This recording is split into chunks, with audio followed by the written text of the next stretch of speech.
Sir sir చూడండి sir.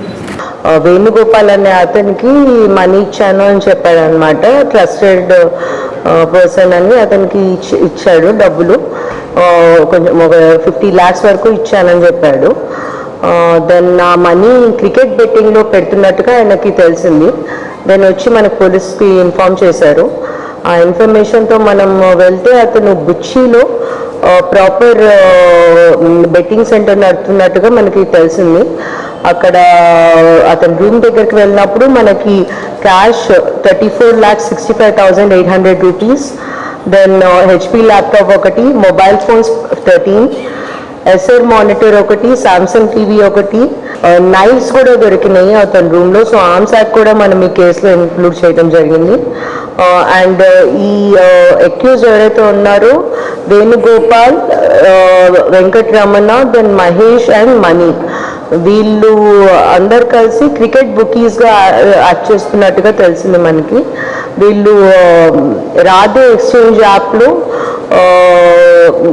Cricket betting చేస్తున్నారు and punters ఉన్నారు. సో నెట్వర్క్ అంతా కూడా మనం ఐడెంటిఫై చేస్తాము. సో దాని మీద కూడా యాక్షన్ ఉంటుంది. వీళ్ళ అకౌంట్స్లో యాజ్ ఆఫ్ నౌ మనకి 25 అకౌంట్స్లో ఆల్మోస్ట్ 1,64,74,600 రూపీస్ ఫ్రీజ్ అయ్యింది.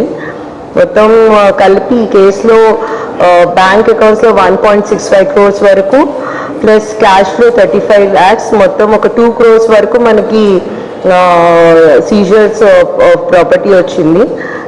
దీంతో అది కాకుండా ఈ mobile phones, laptop etcetera, automatic teller machine కూడా ఉంది. సో ఒక ఆన్లైన్ బెట్టింగ్ సెంటర్ నడుపుతున్నాడు ఇతను. సో ఈ నెట్వర్క్ ఎస్పెషలీ మనకి ఇప్పుడు T20 మ్యాచెస్ నడుస్తున్నాయి, దాని తర్వాత IPL సీజన్ కూడా స్టార్ట్ అవుతుంది. ఆ టైంలో ఇక్కడ ఎవరైతే పాత బుకీస్ ఉన్నారో వాళ్ళందరి మీద కూడా మనకి నిఘా ఉంది అండ్ డెఫినెట్గా వాళ్ళని కూడా అరెస్ట్ చేయడం జరుగుతుంది.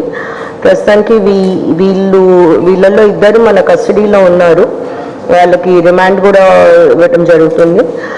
మిగతా వాళ్ళని కూడా మనం నెట్వర్క్ అనర్త్ చేసి వాళ్ళని అరెస్ట్ చేయడం జరుగుతుంది.